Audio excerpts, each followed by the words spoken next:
अखण्डमण्डलाकारं व्याप्तं येन चराचरं तत्पदं दर्शितं येन तस्मै श्रीगुरुवे नमः।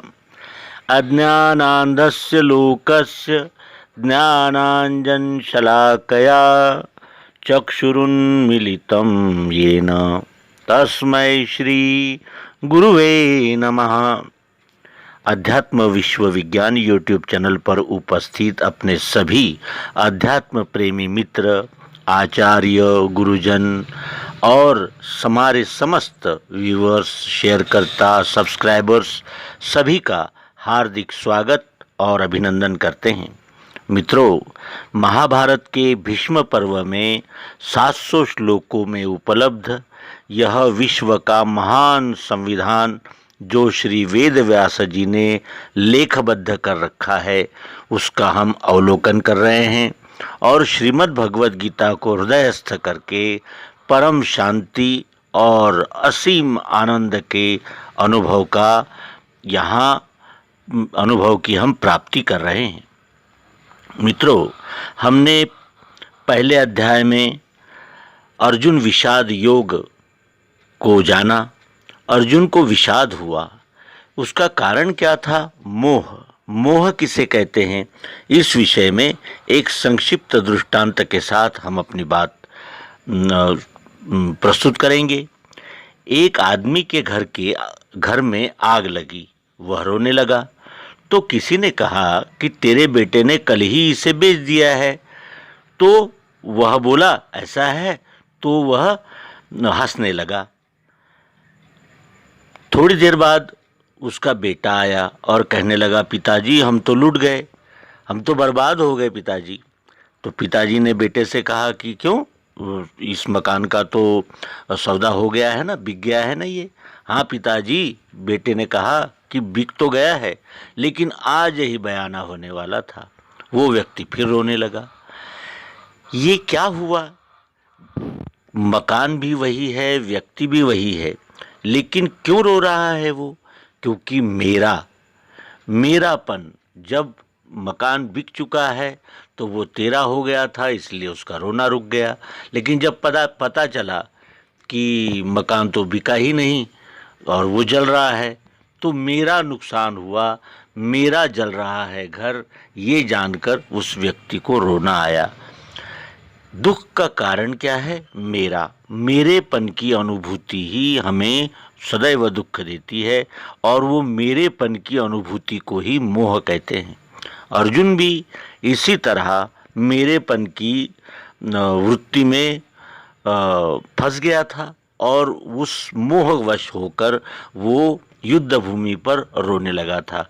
तो क्या अर्जुन ने इसके पूर्व में युद्ध नहीं किए थे? तब तो वो रोने नहीं लगा था। क्यों? क्योंकि तब जिनको उसने मारा था वो मेरे नहीं थे, लेकिन अब यहाँ अपने बंधु बांधवों को युद्ध में आया हुआ देखकर अर्जुन शोकाकुल हो गया। आइए अब श्रीमद् भगवद गीता के दूसरे अध्याय को प्रारंभ करें। इस अध्याय का शीर्षक सांख्य योग है। कपिल मुनि ने इस सांख्य दर्शन की रचना की।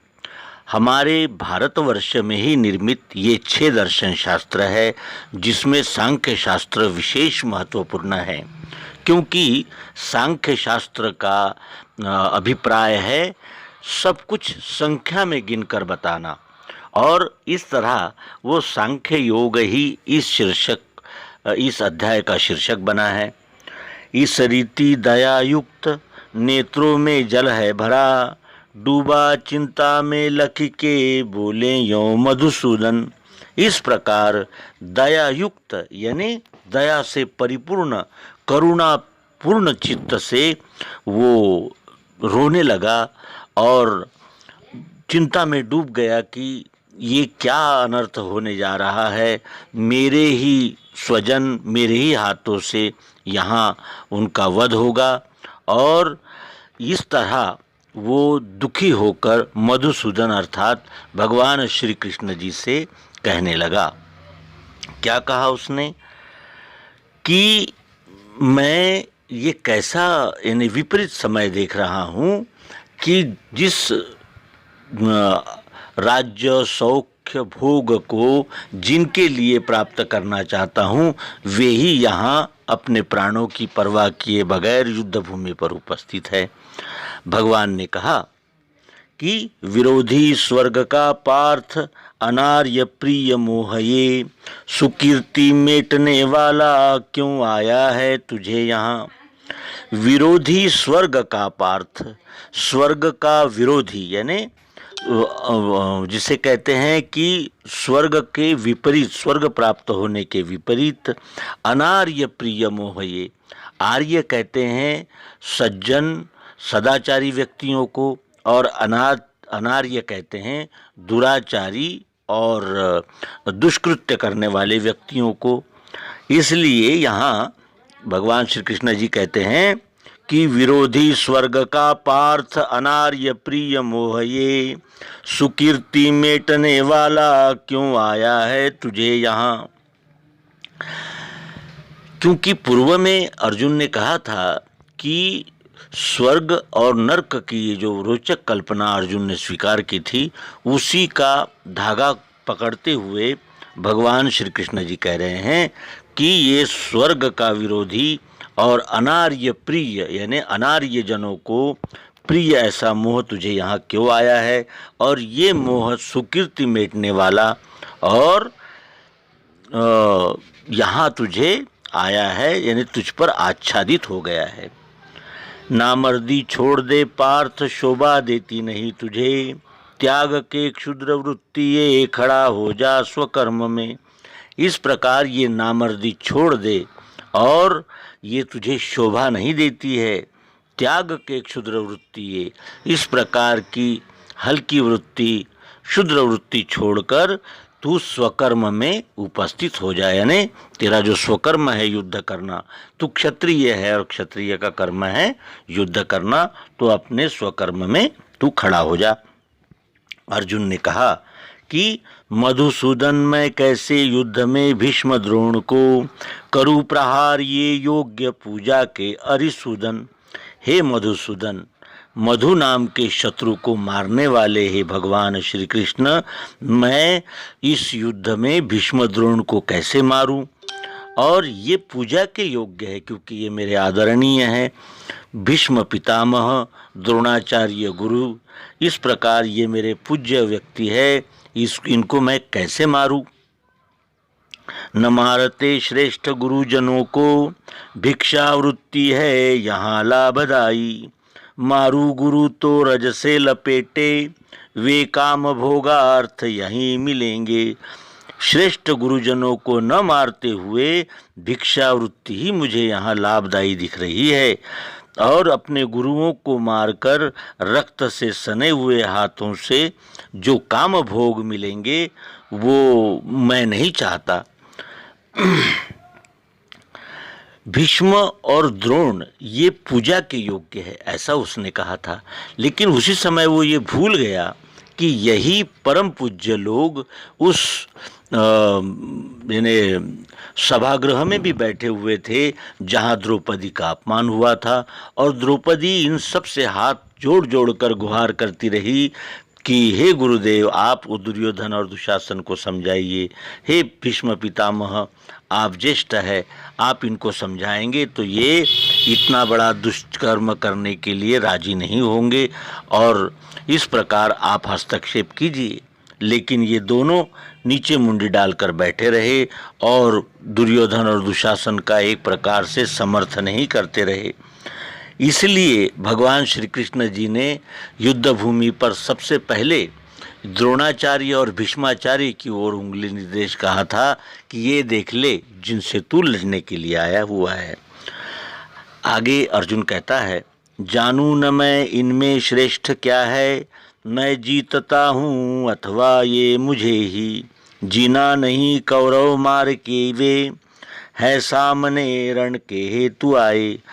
मैं श्रेष्ठ क्या है यानी क्या करना योग्य है ये मैं नहीं जान पा रहा हूँ, और ये भी मुझे पता नहीं है कि मैं जीतता हूँ या ये कौरव पक्ष जीतता है।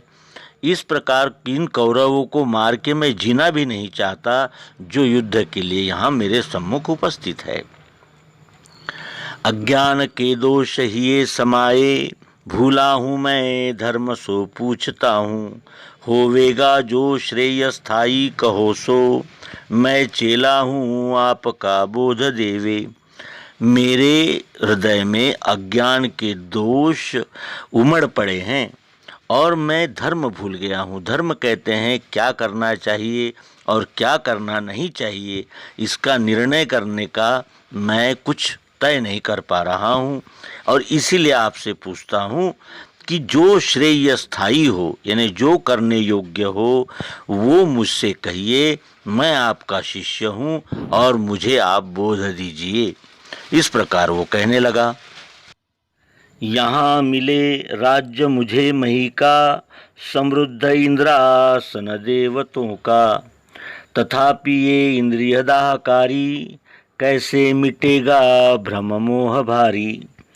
मुझे यदि यहाँ इंद्र का राज्य भी मिल गया और समृद्ध इंद्रासन मिला और मुझे संपूर्ण पृथ्वी का भी राज्य मिला, तो भी मैं ये मेरे इंद्रियों में दाह निर्माण करने वाला भ्रम मोह जो मुझ पर छा गया है, उससे मैं पार नहीं पा सकता और मैं ये युद्ध नहीं कर सकता। संजय बोला, कह के कृष्ण से ऐसा गुड़ाकेश परंतप, करूँगा मैं नहीं युद्ध रण में रथ में चुप हो रहा। मध्य में दोनों दलों के ही दुखी अर्जुन देख के, हे राजन कृष्ण जी बोले मुस्कुरा के सुवाक्य। इस प्रकार कृष्ण से ऐसा गुड़ाकेश, यानी जिसने निद्रा पर विजय प्राप्त कर ली है, ऐसे अर्जुन ने मैं युद्ध नहीं करूँगा ऐसा कह के रथ के पिछले भाग में चुप होकर बैठ गया। और दोनों दलों के मध्य में अर्जुन को दुखी देख के संजय धृतराष्ट्र को बता रहा है कि हे राजन, कृष्ण जी बोले मुस्कुरा के सुवाक्य। कृष्ण जी ने मुस्कुराकर ये वाक्य कहे। क्या कहा? श्री भगवान बोले, न सोचना जो सो सोचे, शब्दों में ज्ञान गा रहा। जीवितों की मरे उनकी, ज्ञानी चिंता करे नहीं। जो सोचना नहीं चाहिए वही सोच रहा है और शब्दों में बड़ा ज्ञान बता रहा है। जीवितों की और मरे उनकी ज्ञानी कभी चिंता नहीं करते, क्योंकि जो जीवित है वो अपनी यानी समस्याओं को सुलझाने में सक्षम है और जो मर चुके हैं उनके प्रारब्ध का भोग उन्हें भोगना है, उसमें भी हम कुछ नहीं कर सकते। इसलिए ज्ञानी जो जीवित है उनकी और जो मर गए हैं उनकी चिंता नहीं करते। पूर्व में मैं नहीं था क्या तू राजा न थे कभी, क्यों ये सब ही आगे न होंगे यह भी नहीं। अरे क्या पूर्व में कोई राजा नहीं थे? क्या तुम नहीं थे? और क्या मैं नहीं था? या फिर इसके आगे भी ये राजा लोग नहीं होंगे? ऐसा है क्या? क्योंकि ये तो सतत आते रहते हैं, जाते रहते हैं, उत्पत्ति स्थिति लय का ये तो चक्र चलता ही रहता है। इसके लिए कैसा शोक करना? देही को देह में जैसे बाल्य यौवन है जरा, वैसे देहांतर प्राप्ति ज्ञानी जाने फंसे नहीं। जिस प्रकार इस शरीर को बचपन, जवानी और बुढ़ापा आता है, उसी तरह फिर देहांतर भी हो जाता है, देह को भी त्याग करना पड़ता है। ये जानकर ज्ञानी कभी मोह में नहीं फंसते। मात्रा स्पर्श है दाता शीतोष्ण सुख दुख के, अनित्य आते जाते हैं सहते जाओ भारत। मात्रा स्पर्श है दाता, यानी इंद्रियों के जो विषय है वो सुख दुख और ठंडे गरम इसका यानी एहसास कराने वाले ये संवेदनाएं हैं। और ये अनित्य है, क्योंकि सुख के बाद दुख, दुख के बाद फिर सुख, ठंडी के बाद गर्मी, गर्मी के बाद ठंडी, ये सब तो अनित्य है और ये सब आते जाते हैं और इसलिए इनको सहना ही चाहिए अर्जुन। सुख दुख एक सा ही माने जो वीर अर्जुन, उसे व्यथा न देवे, ये मोक्ष के योग्य है वही। सुख दुख को जो धीरज रखने वाले पुरुष एक जैसा ही मानते हैं, उन्हें ये इंद्रियों के विषय दुख नहीं देते, और वही व्यक्ति जो है, जो सुख दुख के हिंडोले में नहीं बहता, वही मोक्ष के योग्य है। कभी दिखे नहीं मिथ्या, अभाव नहीं सत्य का, आत्मवेत्ता जनों ने ये दोनों का भेद है लखा। कभी झूठ दिखता नहीं और सत्य का कभी अभाव नहीं होता। आत्मवेत्ता जनों ने, जो आत्मदर्शी है, तत्वदर्शी है, उन्होंने इन दोनों का भेद जान लिया है, क्योंकि सत्य सदैव रहता है और असत्य कभी दृष्टिगोचर नहीं हो सकता। अविनाशी वही जानो, व्याप्त जो सब विश्व में, उस अव्यय का नाश कोई भी कर नहीं सके। अविनाशी वही जानो, व्याप्त जो सब विश्व में, इस विश्व में व्याप्त आत्म तत्व अविनाशी है, और उस अविनाशी अव्यय आत्मा का नाश कोई भी कर नहीं सकता। शरीर का तो नाश हो सकता है, लेकिन जो शरीरी है, जिसने इन शरीरों को धारण किया है, उस आत्म तत्व का कभी नाश नहीं हो सकता। अविनाशी अप्रमेय नित्य तिसके शरीर ये, विनाशी है कहे ज्ञानी इसी से लड़ भारत। अविनाशी अप्रमेय, अविनाशी जिसका कभी नाश नहीं होता, अप्रमेय जिससे कोई उपमा नहीं दी जा सकती, अनुपमेय नित्य जो सदैव रहता ही है, उसी ने ये अनेक प्रकार के शरीर धारण किए हैं उस आत्म तत्व ने, और उस आत्म तत्व से निर्मित इन शरीर जो है वो विनाशी है। इस प्रकार ज्ञानी कहते हैं, इसीलिए तुझे युद्ध करना योग्य है, युद्ध करना ही होगा तुझे। जो जाने हैं इसे हंता, माने जो मृत्यु है इसे, दोनों ही मूर्ख है, आत्मा मरता मारता नहीं। जो इस आत्मा को मारने वाला जानता है, या जो इसे मृत्यु है ऐसा मानता है, ये दोनों ही मूर्ख है, क्योंकि आत्मा कभी मरता भी नहीं और मारता भी नहीं, क्योंकि वो तो अविनाशी, नित्य, सर्वगत और स्थायी ऐसा आत्म तत्व है। हुआ नहीं मरता भी नहीं है, जन्मा था वह जाएगा है न ऐसा, नित्य स्थायी ये अजन्मा पुराना, मरे नहीं देह को मृत्यु आवे। हुआ नहीं, ये कभी हुआ भी नहीं है, कभी मरता भी नहीं है, ये जन्मा भी नहीं है और न ये कभी जाता है। इस प्रकार ये नित्य स्थायी और अजन्मा और सबसे पुराना ये आत्म तत्व रहने से यह आत्म तत्व कभी मरता नहीं है। देह को ही मृत्यु आती है, आत्मा को कभी मृत्यु आती नहीं, क्योंकि आत्मा फिर नए शरीर धारण कर लेता है, क्योंकि वो अविनाशी होता है। जो इस अविनाशी को अजन्मा नित्य अव्यय जाने है, सो किसे पार्थ मारेगा मरवाएगा। जो इस अविनाशी आत्मा को अजन्मा नित्य और अव्यय जानता है, वो किसे मारेगा और मरवाएगा। क्योंकि वो जानता है कि शरीर ही जन्म लेता है, शरीर का ही रूपांतरण होता है। आत्मा न कभी जन्मी है, न कभी उसका नाश होता है। जो इस अविनाशी को अजन्मा नित्य अव्यय जाने है, सो किसे पार्थ मारेगा मरवाएगा। जो त्याग के ये कपड़े पुराने, नवीन लेवे नर दूसरे ही। उसी प्रथा से यह जीर्ण देह, छोड़े लखे देह नया स्वदेही। जो जिस प्रकार हम पुराने कपड़ों को त्याग कर नए कपड़े धारण करते हैं, उसी प्रथा से यह आत्म तत्व जीर्ण देह का त्याग करके नए देह को धारण करता है। ये आत्म तत्व सदैव नित्य नूतन शरीर धारण करता रहने से इसका ज्ञानी जन कभी शोक नहीं करते। इसे शस्त्र नहीं काटे, आगी नहीं जला सके, जल से ये नहीं भीगे, वायु सूखा नहीं करे। इस आत्म तत्व को शस्त्र नहीं काट सकते, आगी नहीं जला सकती, जल से ये नहीं भीग सकता और वायु इसे सुखा भी नहीं सकता। क्यों? क्योंकि वो निराकार है, सर्वाकार है, सब में है, लेकिन वो शरीर का ही नाश होता है। शरीर जिसने धारण किया उस आत्म तत्व का कभी नाश नहीं होता। ये अछेद्य अदाही है, भीगता सुखता नहीं, नित्य है सर्व में स्थायी, सनातन हिले नहीं।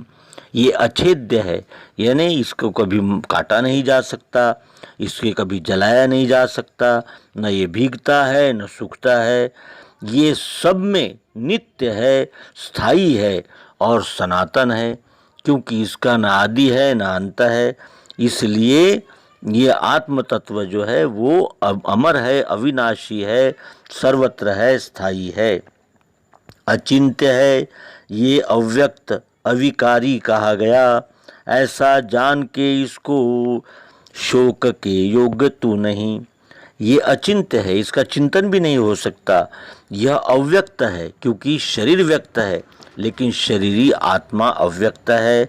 ये अविकारी है, इसमें कोई विकार भी नहीं होता क्योंकि आत्म तत्व जो है वो अविकारी है।